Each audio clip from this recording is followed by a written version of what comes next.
My brother, good evening. Kolawole Ajitumobi, Woli Keke, how are you? Welcome on board.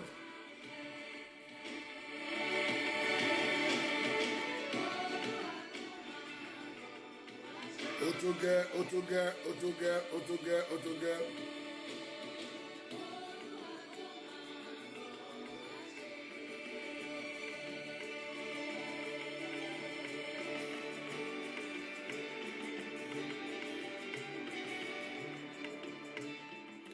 Tell me, welcome on board. Good evening, everyone. Good evening. Ẹ̀yin tèmi ń lé lóko káàkiri àgbáláyé ẹ káàbọ̀ sí ètò yín ètò wa. Ètò lórí Concern Ọmọ Yorùbá Television àti David Hamilton Voice. Ẹni tí a fi ìdí ẹ̀ kalẹ̀ sí olúlu United Kingdom tó ń pè ní London. Orúkọ mi lẹ́ẹ̀kan sí ni Akọgun Túndé ọmọ Abágún, ẹ̀gbọ́n yín àbúrò yín olólùfẹ́ yín ajàmájẹ̀bi olódodo ọ̀rọ̀ ẹni tí ò kí ń bẹ̀rẹ̀ àti sọ̀tọ̀ ọ̀rọ̀ èmi náà ni wọ́n ní fẹ́ domi ìṣe mi Akọgun ló ń kí n pé gbogbo yẹn káàbọ̀ sórí ètò yìí látòrí pàdí mi àbúrò mi èèyàn mi arákùnrin wa wòlíì olókìkí ni wòlíì Keke Kolawole Ajitumobi. Welcome on board. My brother, right away from New York City, Awanta John, welcome on board. My sister Timmy, welcome on board. How are you, everyone? Welcome on board. Welcome on board. Prince, welcome on board. Welcome on board. Welcome on board. Welcome on board, everyone. Welcome on board. Ekabo. Taju, welcome on board. Welcome on board. Welcome on board. Otoge. Edpe, mo sọ fún yín tí mo Otoge. Àbíkó Otoge. Àsìkò ti tó. Wọ́n ní ẹnu wa la máa kọ́ mí jẹ. Ẹnu wa la máa kọ́ mi ò jẹ mọ́. Eléyìí tí mo ṣe tó Otoge. Ọláwálé, welcome on board. Gbogbo yín mo rí má ṣe rí wọn máa pè lẹ́ẹ̀kọ̀ọ̀kan ẹ ṣe ẹ̀yin tèmi ẹ káàbọ̀ sórí ètò yìí ètò wa. Wọ́n ní kí gbogbo yín lálẹ́ ní kí ẹ káàbọ̀. Ẹni mo ṣe ń fa tí kí throat mi clear. Ṣẹ́rí nínú kọ́pù Oduduwa tiwa Yorùbá nation. Àní ó tó gẹ́ kí wọ́n kọ́ mọ̀ lè mọ̀ pé ó tásìkò àsìkò tó tí a gbọ́dọ̀ gbára wa lọ́wọ́ àwọn àjẹgúdújẹrá yìí. Ó tó gẹ́. Ẹ káàbọ̀ lẹ́ẹ̀kan sí ẹ̀yin tèmi nílé lóko. Ẹ káàbọ̀ sórí ètò wa. My brother Ola Ojeneye, welcome on board. Welcome to David Hamilton Voice and Concern Ọmọ Yorùbá Television. Coming to you live from City of London here. Ẹ̀yin náà, èmi náà ni Akọgun Túndé ọmọ Abágún, the fine boy connection. Odidima the one, Arabi Aboyún. Ọmọ aláṣẹ fún bíi dẹ lọ́kì ń pé ẹ káàbọ̀ sórí ètò yìí. ṣẹ́rí headline mi mo fẹ́ kẹ́ pé wọlé káwọn máa bì mo torí pé mo fẹ́ kí wọ́n jẹ́ pé èmi nìkan bóyá nǹkan tí mo rí bóyá nǹkan tí mo rí bóyá èyí ò rí ni bóyá nǹkan tí èyí rí ẹ̀rí tí mi ò rí ni bóyá mi ò dẹ̀ rí ni. Mourideen Badejo, welcome on board. My sister Mourideen Badejo. Oh, my sister there. Oh, yeah. How are you? Where's my sister there? No. How are you? Welcome on board. Long time. How are you? My pretty sister, how are you? How are you? Party me, Gemini. Ẹ̀jẹ̀mí lọ́wọ́ gbọ́ ẹ̀jẹ̀mí ṣe pé adára wa mọ̀ ẹ̀jẹ̀mí ni àbúrò mi tó dáa ní fine lady, you know. Akọ níwájú adájọ́ mọ́rin ló ń jẹ́ bẹ́ẹ̀ odidi má de kejì ní ẹ́ àtìmátì ògidì ọmọ Yorùbá mọ́rin, how are you? Àdìgbádùn you any day anytime. I dey gbádùn you, Maureen. I dey gbádùn you any day, anytime. That's my blood, Maureen Badejo. welcome on board. So get what you want so Ọba Oluwo of Iwo land. Yeah, give me okay fair ma eléyìí ṣe kíní bẹ̀tẹ̀ ìwà tí ọba wa yóò hù láwùjọ àwa Yorùbá ìwà ọba yóò yé mi ìwà ọba yìí kí ló ṣe kò yé mi láwùjọ àwọn ọba ilẹ̀ Yorùbá.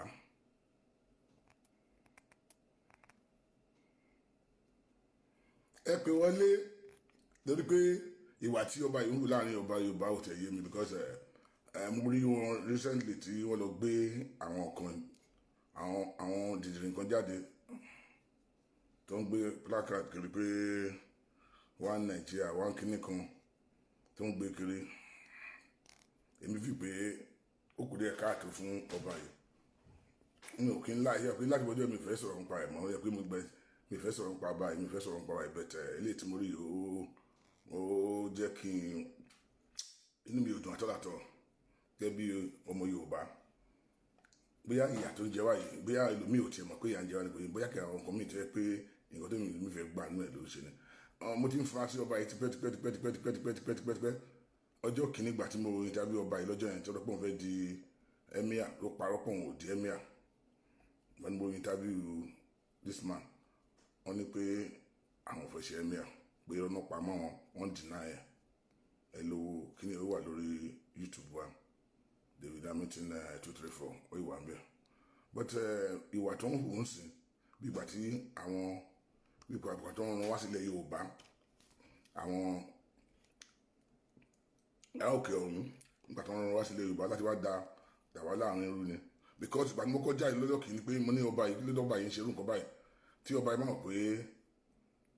mọ̀ pé ọba náà jẹ́ ilẹ̀ Yorùbá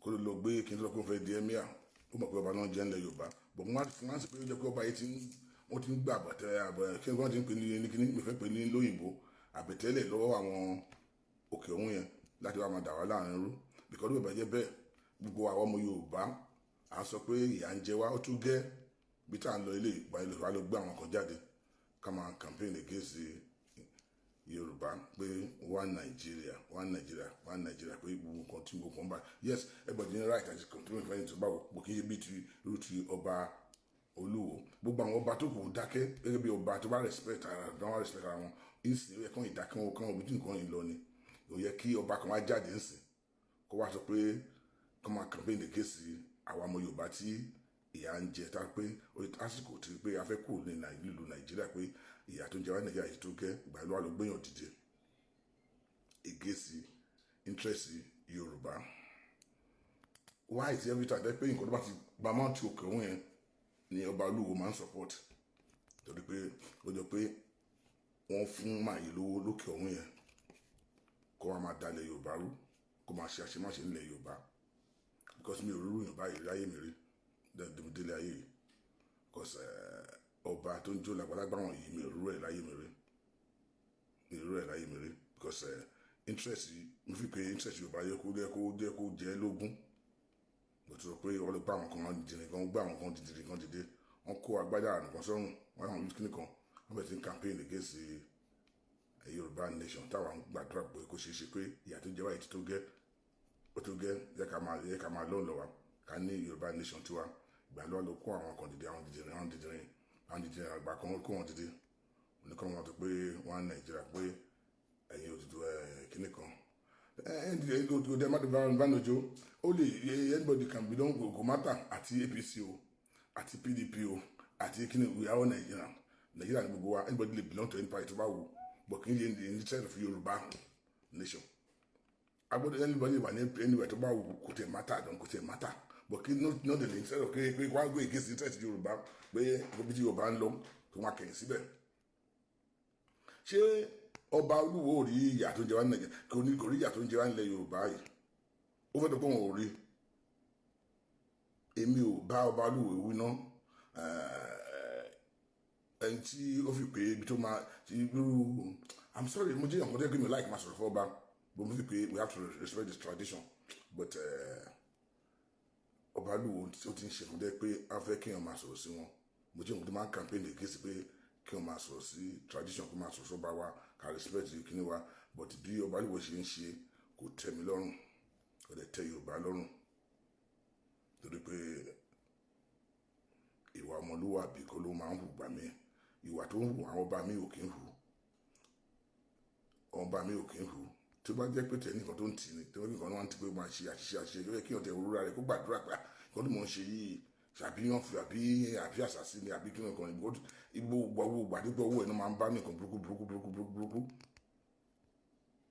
because mi ò ríru ti ọba Oluwo èrè àwọn ọba tó kù wà tó ń jókòó àwọn jẹ́jẹ́ tó ń respect àwọn ọmọ bí nǹkan ṣe ń lọ bó tiẹ̀ máa ṣe kan underground máa ṣe kan díẹ̀ kí ni pé kò wá lọ ìkan interest Yorùbá tó mọ̀ pé bí ìyà ń jẹ wá ó ní ìṣàkóso pé afẹ́ kò lẹ Yorùbá afẹ́ kò lẹ Nàìjíríà àti pé ìyà ń jẹ wá gẹ́gẹ́ bí ọba Yorùbá ó yẹ kó pè wá kó pè pé kí ló dé o báyìí yẹ ká ṣe báyìí kí ni pé kó wá gbé àwọn kan dìde against àwọn tó ń kà pé ó lè dá fún ọmọ Yorùbá torí pé àwọn darandaran kan dé fún ẹnìkan wọ́n dé fún ẹ lówó tó ń dé fún ẹnìkan wọ́n gbá padà sí ẹ lọ́rùn torí pé nǹkan tó ń jẹkújẹ tó ń jẹ lọ́rùn yẹn mi ò dẹ̀ tó blame ẹ̀ torí pé ibi tó kò mọ̀ pé máa débi tó máa dé láyé ó wá débẹ̀ tán ó wá bẹ̀ sí tilẹ̀ ó ń tẹ̀lẹ̀ gbà ọmọ tí ọ̀rọ̀ ẹ̀fẹ́ jọ bí pé ọmọ tó bá yẹ kó da fún tó bá da fún tán kò dá mọ́ wí máa bẹ̀ sí ń hùwà òun ni mo fi pé ọ̀rọ̀ ọba Oluwo because bó ṣe ń ṣe ó embarrass àwọn ọmọ Yorùbá because ó ń bí mi inú gan mi ò expect kí ọba máa wà tó ń hù yìí mi ò tiẹ̀ expect láyé bá ṣe yọ owó ẹ̀ kó lẹ́ẹ̀kan ló ń gbẹ èmi á fẹ́ kí gbogbo àwọn ẹ̀mọ̀wẹ̀ kan lọ sọ fún pé ìwà ó ń dójú tì wá ìwà tó ń hù yìí ó lẹ́gbọ̀n lu yìí ọmọ ìyá ọmọ abẹ́ wa ń lu yìí so máa fẹ́ kí ẹjọ́ ń fẹ́ kí lè bá mi sọ fún pé àbúrò yín ìwà tábúrò yín hù ó kù díẹ̀ káàtó gbogbo ẹlẹ́rìí ẹmọ mi ẹrí gbogbo ṣé ìtàn ṣe gbogbo àwọn ọ̀rẹ́ tó wà bí ẹ sọ pé ó ń disgrace àwọn ọmọ Yorùbá kò hùwà bí ọba ilẹ̀ Yorùbá. Good evening my brother Prince Niyi Oyewole, God bless you, welcome on board Baba Gadawi right away from Ireland. Eléyìí ṣe pé bóyá ọkàn hìtì ẹ̀bọ̀ ìwà tó ń wù yìí ó ń dójú sí wa ilẹ̀ Yorùbá wọ́n mú bílí pé òun kọ́ lẹ́yìn kó ṣe nǹkan tó ń ṣe àtọ́làtọ̀ àwa tá à ń jáde àwọn ọmọ Yorùbá tó ń jáde a rí pé ìyà ń jẹ wá ìwà tí àwọn darandaran fi ń jẹ ilẹ̀ Yorùbá ó kù díẹ̀ káàtó àṣọ bóyá fẹ́ kúrò náà Nàìjíríà pé àfẹ́ Nàìjíríà mọ́ ó kù díẹ̀ káàtó bó ṣe ń ṣe wáyé bó ṣe ń pa wá bó ṣe ń rèpù ọmọ wa tó ń gbalẹ̀ nílẹ̀ tó ń ba nǹkan jẹ́ fún wa àní àláìkẹ́ ìwọ olúwa lọ gbé nǹkan dìde ó wá ń pariwo pé èèyàn ọmọ Yorùbá kan o wà náà yà á lẹ́fẹ́ o kí ló ń try àti ṣe kí ló ń try àti ṣe àwọn tí wọn máa wò ní ẹ pé inú wọn máa dùn lókè Ọlọ́run sí inú wọn máa dùn pé yes àní wọn ò tó àní wọn ò gún bẹ́ẹ̀ ká kó sí wọn láàrin irú àwọn tó ń lò ní máa ń sọ wọn náà kàn wà nílẹ̀ Yorùbá jẹ́ pé ọ̀dàlẹ̀ ni wọ́n Olúwa máa fojú yín hàn one by one gbogbo ẹ̀yin ọ̀dàlẹ̀ Yorùbá bẹ́ẹ̀ wà lọ́ba ni o bẹ́ẹ̀ wà lóṣèlú ni o bẹ́ẹ̀ wà ní àwọn ẹ̀dá Yorùbá ni o gbogbo Olúwa máa fẹjọ́ yín hàn Olúwa máa fojú yín hàn àṣírí wọn máa tún sún wá sí wa lọ́wọ́ àyà máa tẹ̀ sí yín lójú ni a máa tẹ̀ sí yín lójú ni tẹ́ pé ọba Oluwo mi ẹ̀ ìgbà tí mo from day one mi fẹ́ treat case ẹ̀ gbogbo àwọn nǹkan tó wà lọ́wọ́ mi tẹ́ pé bá gbé jáde ẹ máa damage lọ́tọ̀ fún yẹn ẹ máa damage ẹ ní bò mi ò gbé jáde ó gbọ́dọ̀ ti ọba yẹn ti ń ṣe interest Yorùbá tó máa ń tí ẹ pé ó máa ń gé interest Yorùbá owó sì tó ti máa ń ṣe torí pé mi ò mọ ọ̀gọ̀ tó ń gbé fún ilẹ̀ Haúsá lọ́wọ́ yẹn mi ò mọ ọ̀gọ̀ tó ń tì mi ò mọ ọ̀gọ̀ tó ṣe because anyway mi lè blame ẹ̀ náà ẹ tó ti gbé wájọba kò ẹ tó gbé wájọba wọn pẹ̀lú ìdọ̀tà àdọ̀lá mẹ́ta Rẹ̀mí Morgan tó gbé wá gbà tí when he was nobody tó gbà sílé ṣe gbogbo ẹ̀ fún òun pẹ̀lú ìyẹn ń sọ̀rọ̀ ìdọ̀lá mẹ́ta ọ̀tá ni wọ́n tó gbé mọ́tò ṣe gbogbo ẹ̀ fún ọ̀tá ni wọ́n tó gbà tó dé Nàìjíríà sí tó ti fi jọba ó ti ń tẹ̀lé gbàgbàgbàgbà ọ̀kọ̀tẹ̀ ẹ̀mọ́ tó fẹ́ kó ṣe mọ́ ọ̀tẹ̀ ní tíráìtì Yorùbá lọ́kọ̀ mọ́ ẹ̀ tí òun kò tẹ̀ fẹ́ jọba tọ́nà dẹ̀ bí ti pé ọ̀là tán tó bẹ̀ débẹ̀ tán kí ọ̀tẹ̀ mọ́ tó bẹ̀ kí n fún wa gbàgbàgbàgbà it's true this reality This is reality. Ṣé òun pẹ̀lú rẹ̀ mọ̀ gan sọ̀rọ̀ ìrọ̀ mẹ́ta wọn sọ̀rọ̀ mọ́ náà. They don't talk. And this is a guy tó lọ mú ẹ wá tó gbé ẹ sílé tó bọ́ ẹ tó gbé mọ́tò ẹ fún ọ sí gbogbo ẹ ṣé ó ń bá sọ̀rọ̀ mọ́ ìrọ̀ mẹ́ta ni. Àwọn ìwà aláìmoore náà nìyẹn. Ìwà aláìmoore náà. Mi ò fẹ́, I don't want to get involved in ìwò kíni bó ti yẹ Yorùbá tó ṣe yìí ló ń bí èmi inú tí Yorùbá ló wà lọ ṣe yìí ló ń bí èmi inú but that is not my I don't care about ìwò matter or no ìwò that is their own. Mi ò fẹ́ mọ̀ nípa ìwò matter but tí anybody ṣe bá ti go against the interest Yorùbá ma come for that person because mo fi pé ṣé ó yẹ kó mọ̀ pé ìyà ń jẹ ọmọ Yorùbá ṣe wèrè àṣìwìn kàkùnrin jáde pé alẹ́pẹ́ àfẹ́ Nàìjíríà mọ́ àṣẹ Nàìjíríà mọ́ ó yẹ kí ọba Olúwo ó yẹ kó respect rẹ̀ gẹ́gẹ́ ọba ilẹ̀ Yorùbá kí yẹ pé òun ló máa lọ kó àwọn kan jáde kó máa go against interest àwa Yorùbá tó ń parọ́ pé àwọn kan ọmọ Oduduwa they want to wá Nàìjíríà they want kíni kan wọn kó fún wọn ní kọ́bọ̀kọ́bọ̀ àwọn tó ń kó àwọn tó ń demonstrate yẹn o ebi ń pa wọn o ìyà ń jẹ wọn o àwọn Hausa Fulani oppress wọn o wọ́n fi àjẹ wọn o bí wọ́n ti gbalẹ̀ wọn gbogbo ẹ̀ tó mọ́ o ẹ̀rí pé agbádá ìwé ẹ̀wọ̀n tó kábàá ẹ̀rí pé agbádá ìmí oṣù mi láàrin wọn wọ́n ti kó sí wọn lọ́rùn fún wọn ló dẹ̀ ẹ̀rí àìlẹ́ ìṣó wọ́n ti wọ́n kiri ẹ̀wọ̀n kan tó máa ẹ̀ǹdẹ̀ ẹ máa wo nǹkan tó máa ẹ̀ǹdẹ̀ but pé a ti ń sọ tipẹ́ but wọ́n ní tí ṣìgìdì bá máa tẹ́ni a ní kó gbé òun lọ sódò lọ́wọ́ òun lọ̀rọ̀ ọba oníwò òun lọ̀rọ̀ ọba Olúwo I'm telling you ẹ̀yin lọ́wọ́ wò náà mi kàn fẹ́ play kíní ẹ̀ ni àwọn tó lọ gbé jáde gbogbo yín máa ṣọ́ gbogbo yín lẹ́tí máa rí kíní ẹ̀ ká máa campaign against this Oduduwa kíní yẹ pé one Nigeria one kíní kan ṣé pé Olúwo ò mọ̀ pé ìyà ń jẹ ọmọ Yorùbá ṣé pé Olúwo ò rí bọ́n ṣe ń oppress ọmọ Yorùbá táwọn Hausa Fulani bó ṣe ń fi àjẹ wá ṣé pé Olúwo ò mọ̀ pé ìyà ń jẹ wá gẹ́gẹ́ bí ọba one of the first class ọba nílẹ̀ Yorùbá lópin òyìn dún pariwo kìíní kan wá Nàìjíríà tó pé owó tó fẹ́ gbà ń bẹ̀ ló ń ṣe it's not yẹ pé ó ní interest wá Nàìjíríà yẹn owó nǹkan tó fẹ́ fún yẹn ló wà after ọmọ ojú ọ̀rọ̀ láàrin ní ọba Olúwo I'm sorry mo ní èmi ò ṣe mo respect tradition mi ò fẹ́ kí n máa pẹ̀tẹ́ ìkọ́ tí mo ṣe lé ní kò sọ wọn kí n má ṣe ni because torí pé tàbá sọ pé I respect tradition láti gbọ́n kan but tí ikọ̀ mi ìbá epo bá kó wọn ló sọ sí lẹ́nu ó buyọ̀ sí nǹkan tó wà lẹ́yìn kò mi ti expect pé one of the first class ọba in Yorùbá land tẹ́ pé wo ló máa kọ́ jáde aládùúgbò jáde politician jáde wo ló kọ́ máa jáde against ìfẹ́ lórí Yorùbá tẹ́ pé wọ́n ń jà fún òmìnira ara wọn tí ìyà ń jẹ wá táwọn fi ìlú ọ̀hún pé ìyà ń jẹ wá àfẹsẹ̀ díẹ̀ fi federal government ilẹ̀ kó ti dá wa lóhùn náà ẹkún dá wa lóhùn ṣé pé o láì bí ìyà ti ń jẹ wá yìí ká wà ní one Nàìjíríà ká mọ̀ fìyà jẹ wá ká máa kán gbalẹ̀ wa mọ́ ọ lọ́wọ́ kó máa dóyàwó wa kán rìpù wọn kó ló pa ọmọ wa ṣé nǹkan tí ọba Olúwo láìkì ni ẹ síbù bùkọ́ tó pé o jẹ́ ọba wọ́n ti ń fún ẹ ní nǹkan wọ́n gbó wá láti ilẹ̀ Haúsá lọ́wọ́ wọn gbé fún ẹ wàá gbàgbádà ànùkọ́ sọ́nù wàá máa jó kiri wàá máa bọ́ àwọn àgbàlagbà tó bá wù ẹ ẹ sọ fún ọba Olúwo pé àwa ọmọ Yorùbá o àwa ọmọ Oòduà tọkàntọkàn láti ní ìlọ àti kọ́ ní ọba kì í ṣe ọba wa àkàkún ọba mọ́ nílẹ̀ Yorùbá àkàkún ọba mọ́ nílẹ̀ Yorùbá because kí ló jáde mo mú àwọn tó ti pè mí lórí ọ̀rọ̀ yìí mo mú àwọn dájọ́ sọ̀rọ̀ lórí ọ̀rọ̀ tí pé inú wọn ò dùn nígbà tí ọba Olúwo ṣe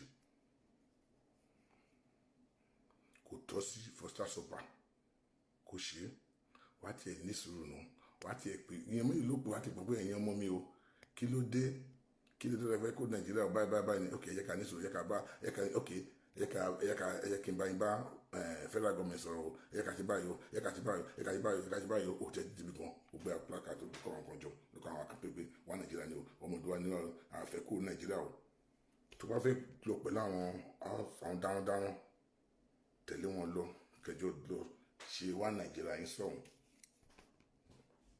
èyí lọ sí wá Nàìjíríà ẹ̀ sọ̀hún bọ̀ tí o kì í ṣe ọba ilẹ̀ Yorùbá àti kọ́ ẹ lọ́ba àárín rìgáàdì ẹ bárí ẹ̀ ń ta àní pọ́n ilé bí ọba àní kàíkọ́ ọba máa ń náwó sí ẹni pé báwo ni o mi ò ní kàíkọ́ ọba because ọba Yorùbá òun wà tí wọ́n ń hu ọba lù o. ọba Yorùbá òkè wà tí wọ́n ń hu yìí ọjọ́ kìíní tí mo interview ẹ o deny pé o fẹ́ ṣe ọba wọ̀rí pé o fẹ́ ṣe emir wàhálà yìí lọ́ọ́ ló pa emir ó wà nù o fẹ́ ṣe emir yẹn wà lójú ẹ òun fẹ́ gbé wọ ni òun ogun tó máa gbé wọ ni pé o fẹ́ di emir ìrọ́nà pamọ́ ẹ pàkí síbi ìrọ́nà pamọ́ ẹ o ti pè fún wọ emir ń sìn gbàdọ̀ òun yìí o tiẹ̀ ní interest Yorùbá o tiẹ̀ àtọ́làtọ̀ nǹkan tó fẹ́ jẹ́ ń bẹ̀ wà lò wà after. Ìwó is one of the kìíní nílẹ̀ Yorùbá important town nílẹ̀ Yorùbá Ìwó ń ṣe ẹni àwọn kìíní ọba Ìwó ọba Ìwó nílẹ̀ Yorùbá ajá máa ń bọ̀ ọba nílẹ̀ Yorùbá àní Yorùbá Ìwó máa wà bí 5 àbí 6 nílẹ̀ Yorùbá first class ọba ní kì í ṣe ìwọlé kan máa jí lágbàlagbà kiri báyìí ọba mi ò dẹ̀ tó ń jó bóyá ọba lè wọ̀ ṣe kiri. Mi ò fẹ́ dáhùn tí wọ́n gbọ́ sí mi fẹ́ mísẹ̀ mọ́ ọ̀rọ̀ Ìwó bọ̀tẹ́lẹ̀ tí ọba lè wọ̀ ṣe ó kù díẹ̀ káàtó ọba politician ó kù díẹ̀ káàtó máa yóò fún ẹ ní ìyàtọ̀ látọ̀ èmi á dẹ̀ fẹ́ kí mo àdúrà tí mo ṣe dẹ́ ẹ̀gbọ́n ẹ̀ tó wà ń lo èdè mìíràn sísìn ọmọ ìyá àmà bẹ́ẹ̀ tó wà ń bí ẹ bá wa sọ fún àbúrò yín ó ń disgrace Yorùbá land ó ń disgrace àwọn ọmọ Yorùbá ọba ń wà tó bí ṣe ń hù yìí kò sí ọba tó ń wà tí Olúwo ń hù yìí ọba mélòó lórí tó ń wà tó ń dúró ṣe ń hù wáyé ọgbọ́n orí ló máa fi ṣe nǹkan. Oluwo ṣọmọ yìí kiri mọ́ at least I mean that man will be around 52 years old. Ní ṣọmọ yìí kiri náà àní yẹ kí n máa ro nǹkan kúrò ṣe ó yẹ kó mọ̀ pé ìyà ń jẹ àwọn ọmọ Yorùbá wọn jáde school wọn ríṣẹ́ kò sí security kò sí wọn tó dá gbogbo nǹkan wá àwọn kan wá láti àwọn darandaran kan wá láti gbọ́n lọ́wọ́ tí mo ń pè ní gypsy àwọn gypsy yà wá wọn wá sílé wa wọn wá grab land wa wọn ti máa pa wá wọn ti pa wá lé wọn lórí o dẹ̀ rí nǹkan tó bad nínú ẹ̀ o rí nǹkan tó bad níbẹ̀ o yìnbọn wá Nàìjíríà now ẹ wo Buhari sí wọn lọ gbé kíní rẹlúwé sáyìn kíní rẹlúwé lọ sí Nìjẹ̀ kí la fẹ́ lọ ṣe ní Nìjẹ̀ kí la gbé sí Nìjẹ̀ la fẹ́ lọ mú ìyá yìí jẹ wá àti ìrówó jẹun ní Nàìjíríà why is kí ló dé pé train kìíní ti lọ sí Nìjẹ̀ yẹn ló fẹ́ lọ sí kí ló fẹ́ lọ ṣe ní Nìjẹ̀ bí ẹgbẹ́ wọn bí ní agenda ni Olúwo sọ pé Olúwo tó sọ ká máa ṣe Nàìjíríà kan náà Olúwo of Iwo land ojúdọba ọba fọkàn nílẹ̀ Yorùbá tó sọ ká máa ṣe ìdíṣẹ́ Nàìjíríà ìyà tó ń jẹ wá tẹ́ pé àwọn fi wá yáwó tán tí ìyà ń jẹ wá ṣé train lọ sí Nìjẹ̀ yẹn ọ̀nà ẹ̀mọye mílíọ̀nù ọ̀nà tí ò dá nílé Nàìjíríà bíi why is that train tó má ta fún Buhari they can be in the agenda they have agenda everything tẹ́gbẹ́ nǹkan tó gbé gbogbo nǹkan ní wa wọ́n dá sílẹ̀ not lọ́rin that don develop wọ́n ti mọ̀ pé anything can happen anytime wọ́n ní sense wọ́n mọ̀ kó ló ń ṣe wọ́n fọwọ́ yáwó ẹgbọ́n ṣe ń owó wa wọ́n ṣe ń develop area yẹn lọ train ó mọ̀ pé tí Nàìjíríà máa tẹ́tí wá fún ní tí Nàìjíríà bá break bàrà lé ní ibi tí wọ́n máa gbà kó nǹkan lọ sí north lọ sí Nìjẹ̀ owó nǹkan ọ̀gbìn wọn ní táwọn lè máa lọ tà ń bẹ̀ owó Nàìjíríà àwọn afọwọ́ yáwó bí wọ́n develop bẹ́ẹ̀ everyday kí ni ok ẹ sọ mi kí ni train kí ni a ní ìdíyẹn fún ṣé èyí ló bá Nàìjíríà ń sìn train lọ sí Nìjẹ̀ ló bá wa kí èyí ló bá ẹ sọ mi ṣé èyí ló bá wa nìyẹn ẹ mọ iye ọ̀nà tó wà ní ilẹ̀ Nàìjíríà bí tí wọ́n ti ṣe ẹ mọ iye ibi tí ó ń pààyàn kò sí kankan bàbá sì ń bẹ̀rẹ̀ kan tó lọ gbé owó wa ó lọ fi ń ṣe train lọ sí Nìjẹ̀ ṣé ìyẹn náà kò ní bí wa nú òbòdó Olúwo orí yẹn o orí gbogbo nǹkan orí o. Can you give me my? I don't want to. When I say bring my phone, I don't want to repeat. Bring my phone. When I'm doing this show, I don't like calling me to bring my phone every time. I told you give my phone. See.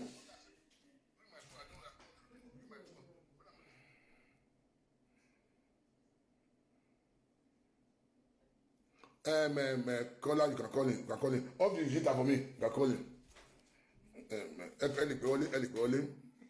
Ẹ pé bá ti bẹ̀rẹ̀ sí sọ̀rọ̀ lọ́mọ ẹnì pé wọlé. Ẹni bá rí pé wọlé máa pè wọlé. Ẹni bá rí pé wọlé máa pè wọlé. Torí inú tiẹ̀ ń bí mi gan ni. Inú tiẹ̀ ń bí mi gan ni. Inú ń bí mi gan ni. Ìwà tí ọba Olúwo ń hù yìí. Ìwà tí ọba yìí ń hù yìí ó ń bí mi nínú gan ni. Because mi ò respect pé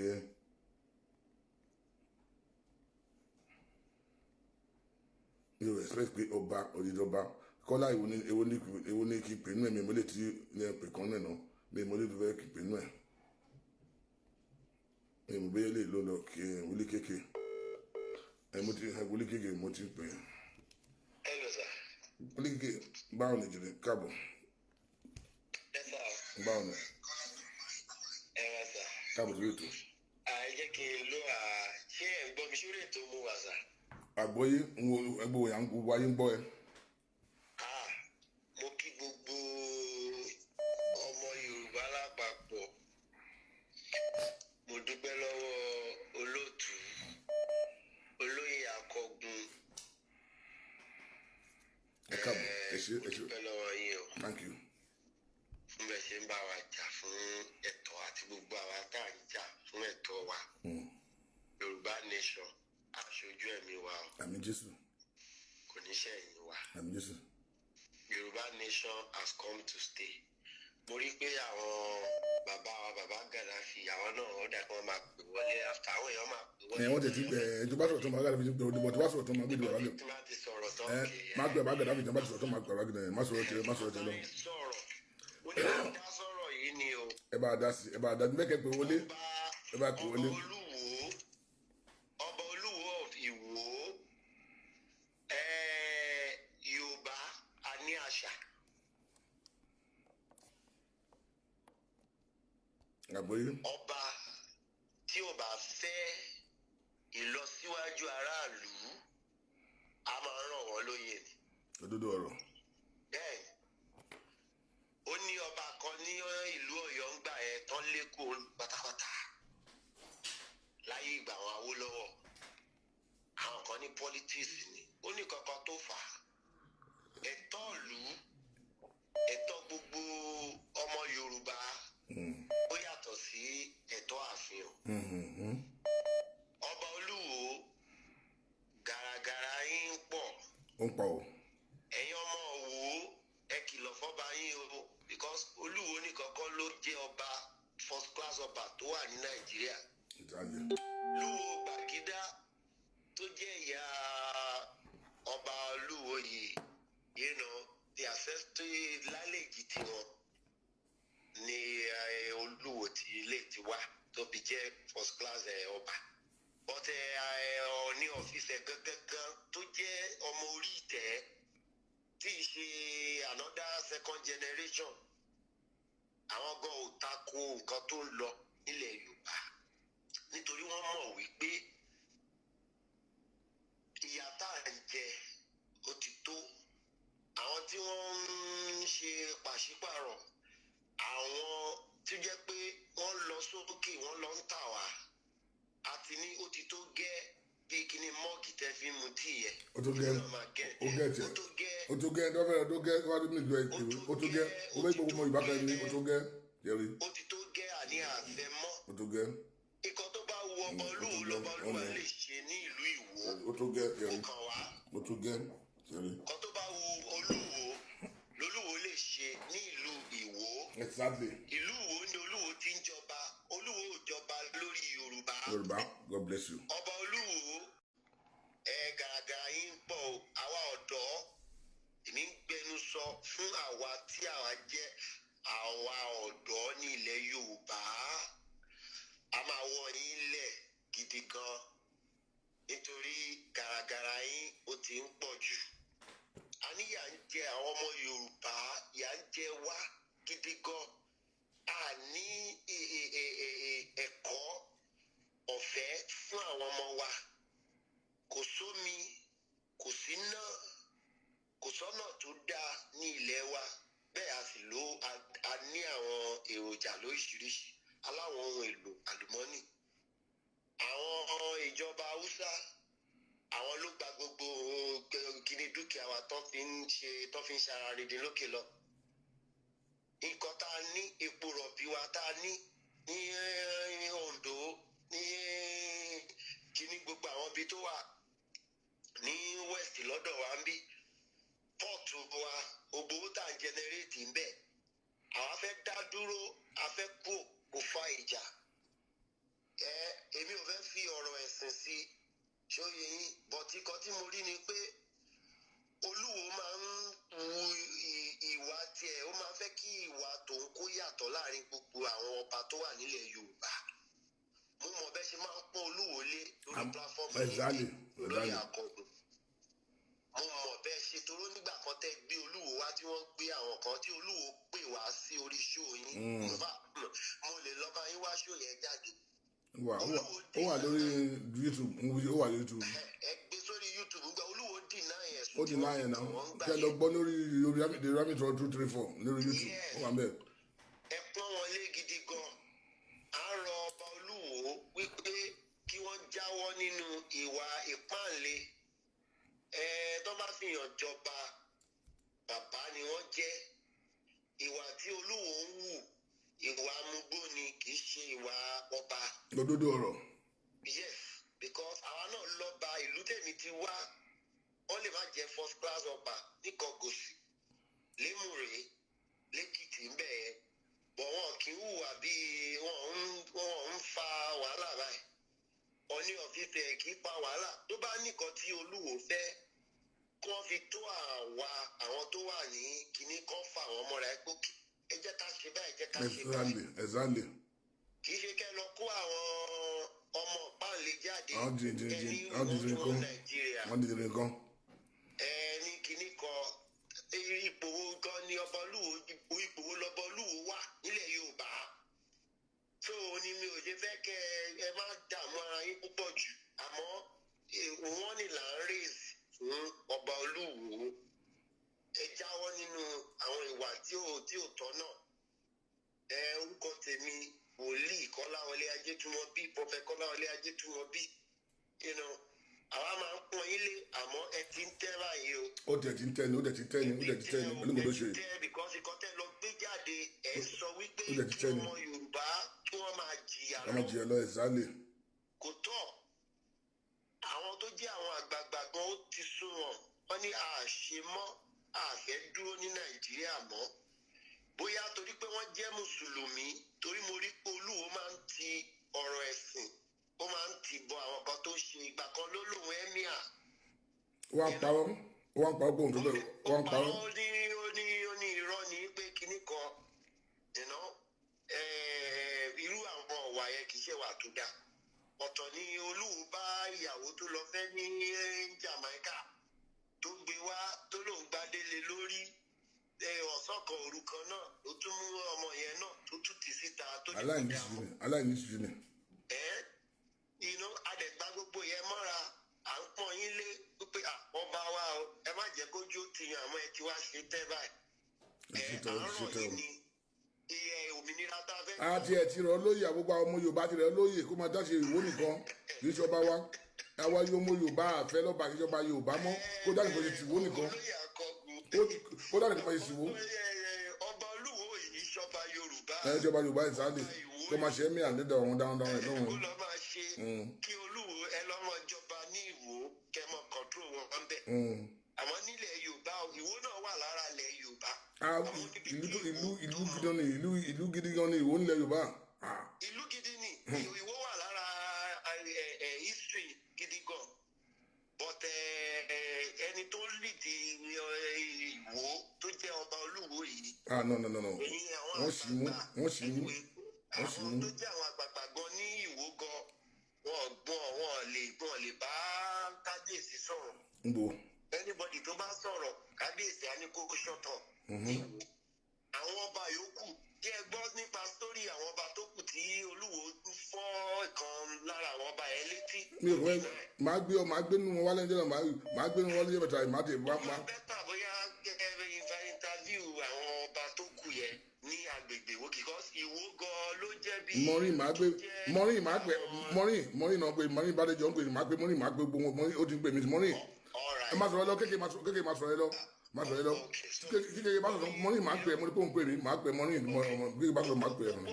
gbogbo ọmọ Nàìjíríà lápapọ̀ mo fẹ́ rọ̀ wá ẹ jẹ́ ká fìmọ̀ ṣọ̀kan torí àwọn kan wọ́n jáde ńgbà kan wọ́n sọ kátikàti òun la ṣe sọ fún wọn kán panu mọ́ àwa ò sí nínú ẹgbẹ́ kòtó kan ṣe àwa ò sí nínú ọmọ Yorùbá tó jẹ́ ọmọ àlè ọmọ kan ni wá ó tó gẹ́ àwa ò fẹ́ gbogbo. ìgbà tí Maureen tún ṣe kéèsì ẹ lọ́jọ́ yẹn ṣé wọ́n rò bí Maureen pa ọmọ ní ṣé kò tó jáde ń sìn pé ìwà máa yí wá ẹ̀. ìgbà tí Madam Maureen treat kéèsì I'm very sure pé àwọn kan ń jà Maureen kìíní kan lóòótọ́ ó yẹ ká bọ̀wọ̀ fún ọba àmọ́ tí ọba náà bá ti kọjá ayé ọba gbẹ́sẹ̀ lé kan ti kọjá lọ ayé tá a wà yìí ń sìn ẹ rí i pé àwa gan làwa ń sanwó àwọn ọba ń sìn àwọn ìjọba náà control ọba tí ó dẹ̀ kó rí bẹ́ẹ̀ nítorí under government náà ni wọ́n wà àmọ́ ìyẹn wà ní pé kọ́ máa mọ àṣà àti ìṣe wípé tíyà bá ń jẹ mẹ̀kúnnù tíyà ń jẹ aráàlú ọba ló yẹ kó kọ́kọ́ ṣáájú wípé ẹ jẹ́ ká lọ ṣe ètò bá a ṣe máa kó òbí o ìyà gbọ́dọ̀ jẹ àwọn ọmọ Yorùbá àmọ́ Olúwo fẹ́ kí ìyà kó máa jẹ àwọn ọmọ Yorùbá kì í ṣe ọba gidi tó bí Olúwo bá jẹ́ ọba gidi ni yóò ní ẹ̀dùn ọkàn fún gbogbo ọmọ Yorùbá. ẹ bá mi ṣe akíní ẹ bá mi ṣe ẹ bá ṣe àpọ́gírámù yìí kó máa lọ èmi ti ṣe ẹ̀ káàkiri ẹ jọ̀ọ́ ẹ bá wa ṣe ẹ̀ so nǹkan tẹ́mi fẹ́ sọ nìyẹn wípé gbogbo ẹ̀yin ọ̀dọ́ pátápátá ẹ jẹ́ ká jáde ká dẹnu kọ Olúwo wípé ó tó gẹ́ kí wọ́n lọ jókòó ní ìwò kọ́ lọ́ máa kọ́ńtró mi. ẹ̀dálẹ̀ ó tó gẹ́ kó má sọ̀rọ̀ ní Yorùbá ó tó gẹ́. àwọn ò fẹ́ gbogbo àwọn ọ̀rọ̀ tí wọ́n sọ yẹn tí wọ́n bá ń kọ́ńtró wọn ní ìwò àwa ò fẹ́ mọ̀ yẹn ilẹ̀ Yorùbá ojú wa ń ṣẹ̀jẹ̀ lọ́wọ́lọ́wọ́ ẹnikẹ́ni tó bá fẹ́ dí wa lọ́wọ́ ìkìlọ̀ ni ẹ ṣọ́ra gidigidi gan ni torí ìjà tá à ń jà lọ́wọ́lọ́wọ́ àwọn kan sọ pé kéèké Maureen Ìbádéjọ ni pé òní kéèké nọ́ọ̀bì ọba o na Maureen ní pé Maureen dẹ́ lóhùn ní Maureen kéèké òní kéèké nọ́ọ̀bì ọba o na emir is emir king o. Olúwo ti tẹ́ o a máa ń bọ̀wọ̀ fọba àmọ́ ọba tó bá tẹ́ tí ò káàánú àwọn aráàlú tí ọ̀rọ̀ ìlú ò kàn án tí ẹni kó ṣáàdì jẹjẹ gúdú jẹrá ẹ̀yin ọba yòókù tẹ́yìn náà jẹjẹ gúdú jẹrá gbogbo yín pápátá la máa fẹ̀dí yín síta ẹ ṣọ́ra o ilẹ̀ Yorùbá tá a wà yìí o tẹ́ ẹ bá fẹ́ràn nǹkan tá à ń ṣe àwọn aráàlú àbínú sí yín. ẹ ṣe bàbá wa kéèké ẹ ṣe bàbá wa ẹ ṣe.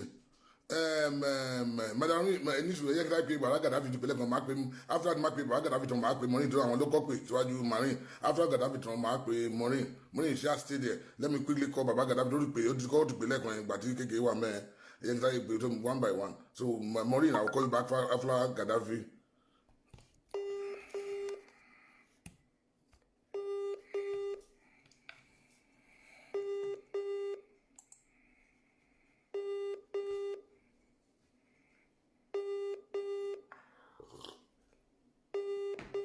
ẹ jẹ́ pé Maureen padà níbi àmà pé tó wà padà máa fi Gàdáfì padà after Maureen ẹ jẹ́ pé Maureen padà lórí Gàdáfì ti kọ́kọ́ kẹtẹ́lẹ̀ Maureen kan call me now mi ò rí nọ́mbà ẹ̀ bí wájú mo kì í nọ́mbà Maureen bí iná ok mo ti rí Maureen mo ti rí nọ́mbà ẹ̀ padà.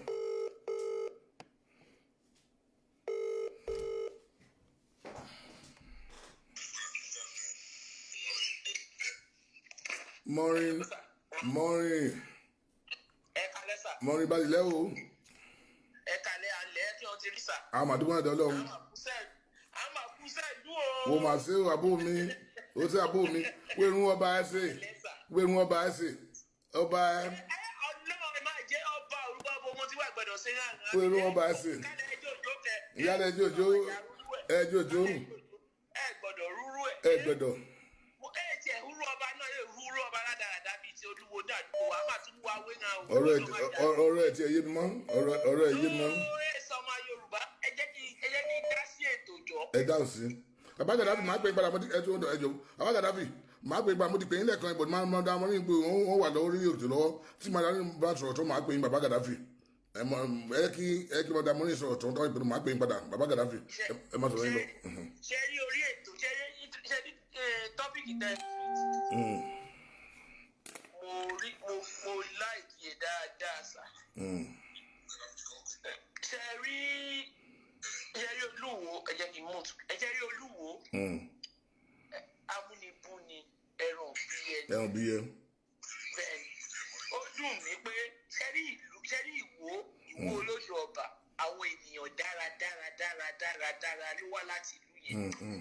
àwọn ènìyàn ọlọ́lá oníyì ní àwùjọ ló wá bẹ̀ bí wọ́n ṣe wá ṣe àgbákò malian king yìí ọ̀run ayọ̀ wọn nínú ẹ̀ ọlọ́jọ́ ìní yìí alálẹ̀ á gbé wọn yọ nínú ẹ̀ because ó máa ń kó ìtìjú ló ń kó bá ìlú yẹn kò mú nǹkankan tó jẹ́ àǹfààní kankan wá àwa máa media propaganda ọmọ ojú òrí ọlá rí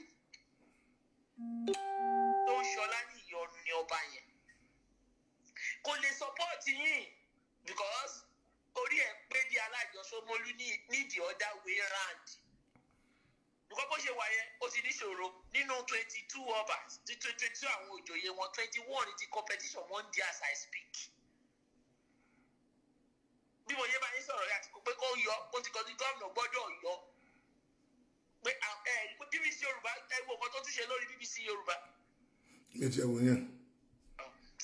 sẹ́rí ọba yẹn aláìní ti ju ayé. ìgbọ́dọ̀ àmì ni pé ó jọ pé èèyàn kó jẹ pé kó máa ṣiṣẹ́ ọlọ́mọdé ọ̀rẹ́ ẹ̀ kan táìmù kan sọ mi táìmù kan tó yà àdéhùn àti òkè ni pé ó jọ pé wọ́n ṣe kó máa ṣiṣẹ́ kiri ni pé bọ́ ọ̀rọ̀ ẹ̀ tẹ̀ yóò.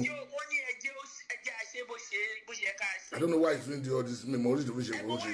ó ní láti máa ṣe bẹ́ẹ̀ ni because kò dúró gba nǹkan tó yẹ kó gbà ẹni tí ò ṣe nǹkan tó yẹ kó ṣe ní ìpẹ̀bí epo ò lè ké bí epo ẹyẹ ò lè ké bí ẹyẹ kan tó fà. wọ́n ní 20 ó yẹ kó lo bí agoya 50 clinical days mo lo 20 clinical days sakuro olóhùn fẹ́ẹ́ lọ ṣe nǹkan ó lè sakuro mbẹ. ẹ mọ nǹkan tó ṣẹlẹ̀ ni ó yẹ ọjọ́ tó yẹ kó lò ní ìpẹ̀bí.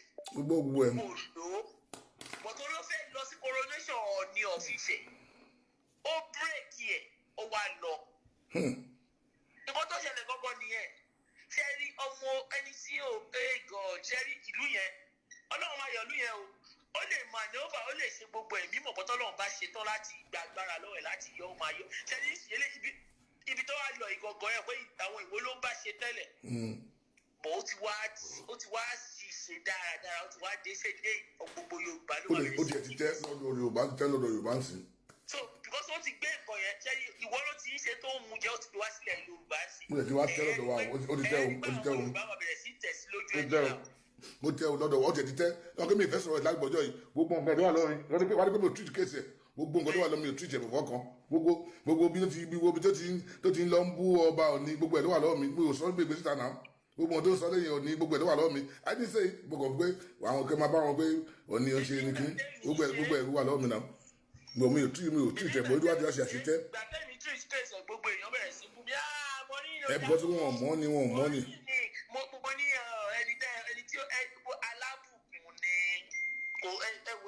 alábùkún ni àbíkẹ́ni alábùkún ni ìlú ṣe bí nínú gan. Olúwo a máa gbé kéèsì ẹ wá máa bẹ̀rẹ̀ sí mo tún máa bẹ̀rẹ̀ sí ẹ this time around. unnecessary kò tó ṣe fi lọ Yorùbá yìí Yorùbá. èmi ò mọ ìdí ẹ̀ tí ó fi ìwọ bí ò bá tẹ̀ fẹ́ support wọn wá dẹ̀ dákẹ́ ẹnu ẹ̀. exactly. ṣé wọn jó ẹlẹ́nu nígbà tó ń bí ẹni. ó ṣàbẹ̀rẹ̀ akọ̀bẹ̀rẹ̀ sí sọ̀rọ̀ làwùlàwù. èmi ò mọ ibi tó ti rí ọba yẹn àwọn aráàlú wọn dẹ̀ wà very very courteous very in fact nígbà tí wàá ọmọ ìlú yẹn ti máa wo Olúwo máa ní ẹ ò yẹ kó lọ check àwọn kọ̀ọ̀kan ní ọ̀rọ̀ Olúwo nídìí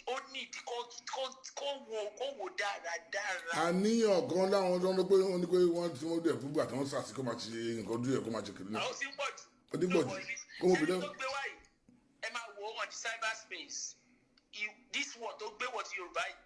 àti Yorùbá Yorùbá tó bá lọ Yorùbá à ń jà fún nǹkan tí nǹkan tó ń dùn wá nílẹ̀ Yorùbá ìwọ́dẹ̀ ló ń kó ìkéèsì wa olóńgbò kan pé ká sí ó yẹ kó dákẹ́ bí ọba wọ́n ló kọ́ àwọn kan jọ olóńkọ́ àwọn kan jọ ìkéèsì.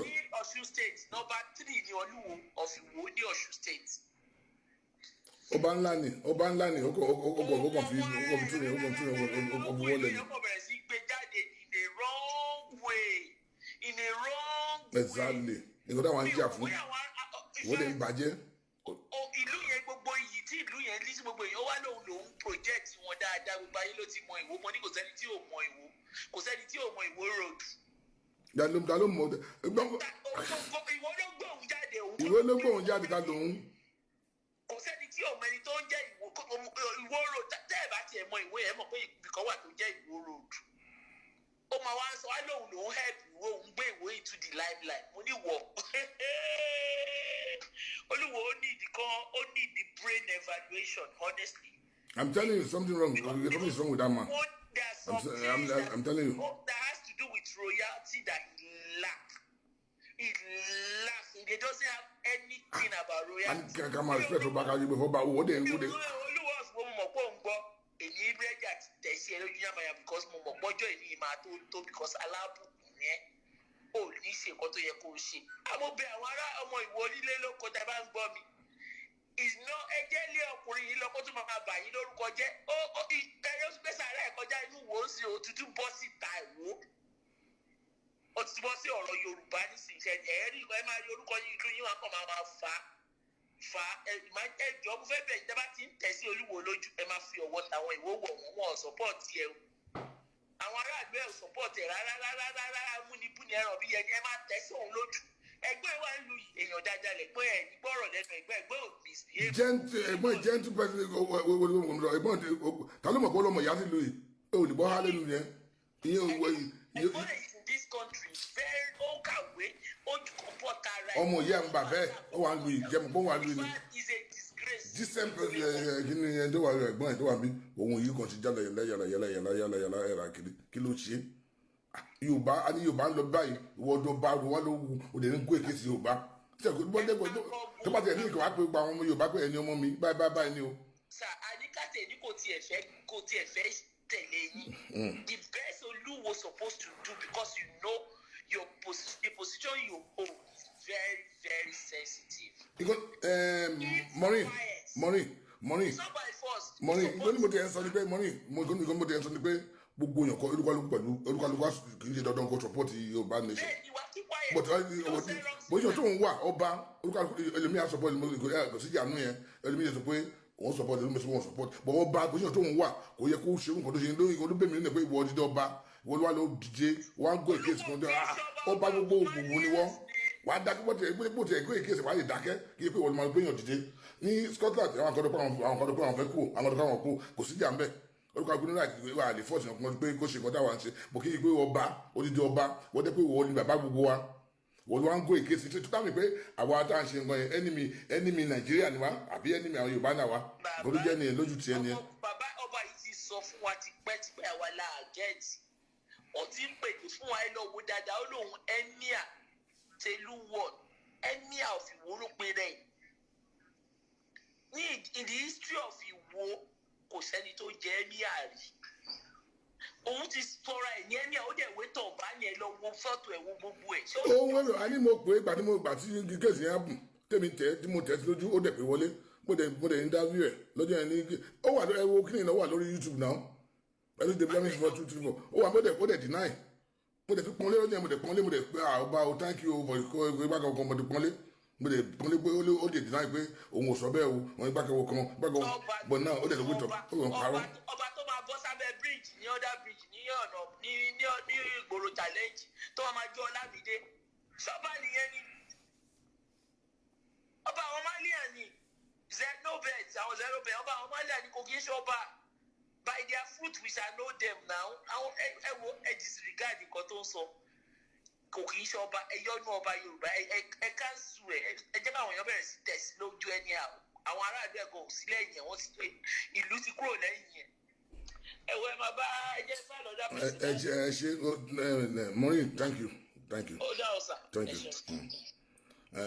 sísá wa Maureen Bádéjọ ló sọ̀rọ̀ tán yẹn ẹ ṣe madam Maureen bàbá Gaddafi ẹ káàbọ̀ sórí ètò hello bàbá Gaddafi jẹ́ ń pè wọ́n padà.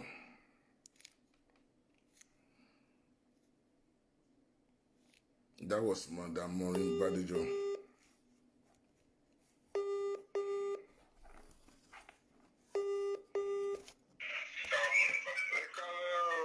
Bàbá Gàdáfì ẹ̀ka bọ̀ sórí ètò.